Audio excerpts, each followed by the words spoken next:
દરેક વિદ્યાર્થી મિત્રોનું કવિતા યુનિક એકેડમીમાં ફરીવાર હાર્દિક સ્વાગત છે. આજે આપણે ફરી એકવાર રિઝનિંગના પાછલા વર્ષોના પૂછાયેલા ક્વેશ્ચનો જોવાના છે, બરાબર? તો અહીં હવે આપણે સ્ટાર્ટ કરશું ફર્સ્ટ ક્વેશ્ચનથી. એક્ઝામ તો હવે ઘણી બધી આવી પણ રહી છે અને ઘણી બધી લેવાઈ પણ રહી છે, બરાબર?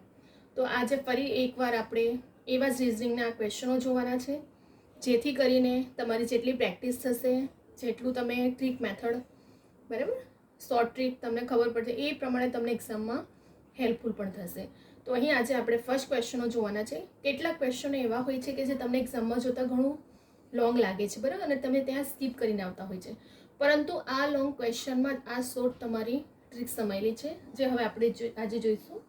ફર્સ્ટ ક્વેશ્ચન જોઈએ.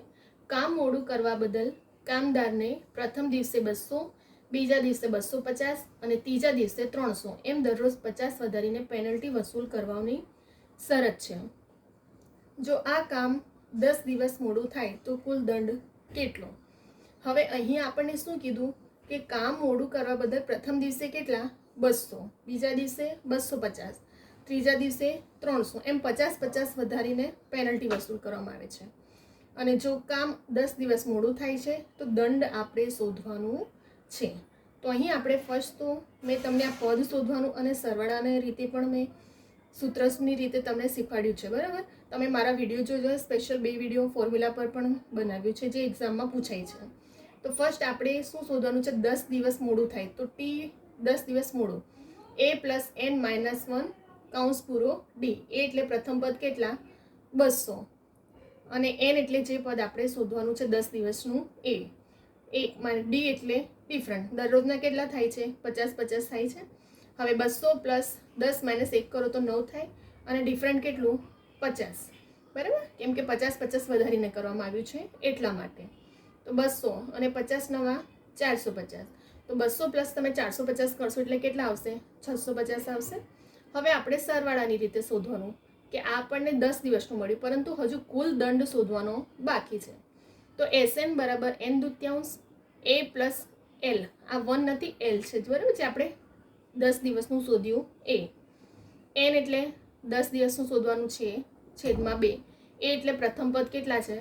200 અને L એટલે કેટલા છે ટોટલ આપણે જે શોધ્યું એ? 650. તો 10/2 અને 200 + 650 કરો એટલે 850 થશે. હવે કટ કરો, 2 × 5 = 10, તો 850 × 5 કરો એટલે 4250 આપણો શું આવી ગયો? કુલ દંડ આવી ગયો, બરાબર? હવે આપણે જઈશું સેકન્ડ ક્વેશ્ચન પર, બરાબર? ફર્સ્ટમાં શું થાય છે કે આપણે જે 10 દિવસનું શોધવાનું હતું તે શોધ્યું, અને સેકન્ડ ક્વેશ્ચનમાં જે સરવાળાની રીતે આપણે કુલ દંડ શોધવાનો છે. આ તો આપણને 10 દિવસનું હજુ શું મળ્યું હતું? વસૂલ કરવાની પેનલ્ટી. પરંતુ કુલ દંડ શોધવા માટે આપણે શું કરવું પડશે? આ સૂત્રનો યુઝ કરવો પડશે, બરાબર? હવે આપણે જઈશું સેકન્ડ ક્વેશ્ચન પર. તો સેકન્ડ ક્વેશ્ચનમાં શું થાય છે? રવિના જીવનનો 1/4 ભાગ નાના છોકરા તરીકે, 1/5 ભાગ કિશોરાવસ્થામાં અને 1/3 ભાગ પુખ્ત વયમાં વિતાવે છે. તો 13 વર્ષે વૃદ્ધાવસ્થા વીત્યો તો વર્તમાનની ઉંમર કેટલી? હવે આપણને અહીં છોકરો 1/4, કિશોરાવસ્થા કેટલો? 1/5 અને પુખ્તમાં 1/3. કુલ કેટલા આપણે ધારીએ છીએ ને? કુલ 1ની રીતે. તો 1/4 + 1/5 + 1/3, બરાબર? આનો લસા કાઢો. 4, 5 અને 3નો લસા કાઢો તો કેટલા આવશે? લસા 15. હવે લસા કાઢો તો આવડતા જશે, બરાબર? હવે આપણે શું કરવાનું છે? આ પદને હવે આપણે લસા 4, 5 અને 3નો કાઢશું તો કેટલો આવશે? લસા 60 આવશે. હવે આપણે 4ને કેટલા વડે ગુણશું તો 60 આવશે? 15 × 4 = 60, 12 × 5 = 60 ને 20 તારી 60. તો આપણે 15 + 12 + 20 કરશું છેદમાં 60. આ ત્રણેય રકમનો સરવાળો કરો. 15 + 12 + 20 એટલે 47/60 આવી ગયો. પરંતુ હજી આપણે બાકીનો ભાગ વીતવાનો શોધવાનો છે. તો બાકીનો ભાગ કઈ રીતે શોધાય? 1 - 47/60. 60 × 60, 60માંથી 47 માઇનસ કરો એટલે 13 રહ્યા. 13/60. તો આપણે પદ મૂકવાનો હવે કે 13/60 ભાગે 13 વર્ષ. તો 1ના ભાગે કેટલા? હવે 13 × 1, છેદનું અંશમાં જતું રહેશે ને અંશનું છેદમાં. 13 ઉડી ગયા એટલે કેટલો આવી ગયો આપણો અહીં આન્સર? 60, બરાબર? તો બાકીની વર્તમાન ઉંમરે કેટલી? 60 થઈ. આપણે ફરી એકવાર ધ્યાનથી જુઓ. અહીં આપણને શું કીધું હતું કે આપણને છોકરાવસ્થા, કિશોરાવસ્થા અને પુખ્તાવસ્થા 1/4 કિશોરાવસ્થા 1/5 અને પુખ્તાવસ્થા 1/3 છે, બરાબર. તો સૌથી પહેલાં તો આપણે લસા કાઢવાનો. 4, 5 અને 3નો લસા કેટલો આવ્યો? 60 આવ્યો. હવે 15 ચોક 60, 12 પંચા 60 ને 20 તારી 60. તો 15 + 12 + 20 છેદમાં 60 કરો એટલે ત્રણેય રકમનો સરવાળો કરો 47 થાય. તો 47 છેદમાં 60 તો આપણે પદ શોધવાનો, બાકીનો ભાગ શોધવાનો પહેલાં તો 1 - 47 છેદમાં 60 કરો તો 60 × 1 = 60, 60માંથી 47 જાય તો 13 છેદમાં 60. હવે પદ મૂકશું કે 13 60ના ભાગે 13 વર્ષ, તો 1 ભાગ, કેમ કે 13 વર્ષ આ વૃદ્ધાવસ્થામાં વીત્યો છે એટલા માટે. તો 1ના ભાગે કેટલો? તો 13 × 1 ને 60 કરો એટલે 13 થી ઉડી ગયા, 60 × 60 આવી ગયો આપણો આન્સર. બંને ક્વેશ્ચન આપણા જોઈ લીધા. ફરી એકવાર આપણે ફટાફટ રિવિઝન કરી લઈએ, બરાબર. આ ક્વેશ્ચનમાં શું કહેવામાં આવે છે કે કામ મોડું કરવા બદલ કામદારને પ્રથમ દિવસે 200, બીજા દિવસે 250 ને ત્રીજા દિવસે 300 કેટલા વધારવામાં આવે છે? 50. તો કુલ દંડ શોધવાનો છે. TN બરાબર આપણે પદ શોધવાનો A + N - 1 કૌંસ પૂરો D. પ્રથમ A એટલે પ્રથમ પદ કેટલા? પ્રથમ દિવસે 200, 10 - 1 D એટલે ડિફરન્ટ એટલે 50. તો 200 ને 50 × 9 કરો તો કેટલા થાય? 450 થાય. હવે બંનેનો સરવાળો કરો એટલે 650 થયા આપણા અહીં. તો આપણે એસેની રીતે પદ શોધીને મૂકવાનું કે n² A + L.